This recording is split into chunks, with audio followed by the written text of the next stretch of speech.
প্রিয় দর্শক শ্রোতা, আমি এখন আছি কুমিল্লা জেলার ১৪গ্রাম উপজেলার একটি গ্রামে। এখানে অনেকগুলি রাজহাঁস দেখতেছি।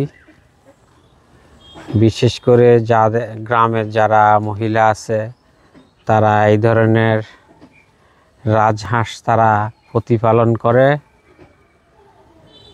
এবং তারা নিজেরাই বিভিন্ন মাংসের চাহিদা পূরণ করে এবং অবশিষ্ট রাজহাঁস তারা হাটে বাজারে বিক্রি করে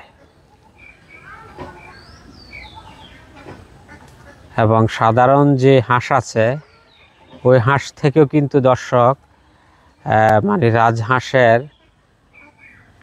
রাজহাঁসের মাংস বেশি,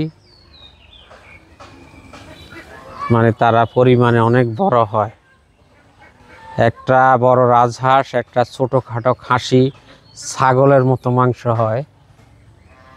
এই যে এখানে কিছু বড় সাইজের রাজহাঁস আছে এবং কিছু ছোট আকারের রাজহাঁস আমরা দেখতেছি।